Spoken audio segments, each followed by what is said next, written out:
Example number 5.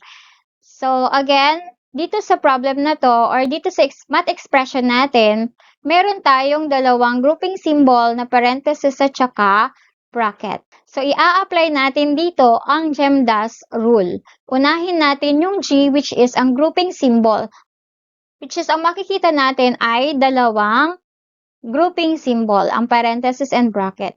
So, uunahin muna natin yung inside the parenthesis, yung 96 divided by 6. Okay, yun muna yung ipe-perform natin. So, 96 divided by 6 equals 16. Copy minus 7, and then we have the bracket times 10.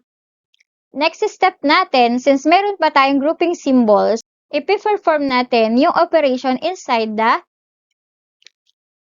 bracket. Okay, which is 16 minus 7. 16 minus 7 equals 9.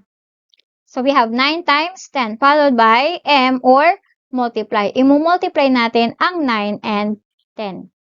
So, 9 times 10 equals 90. So, the final answer is 90.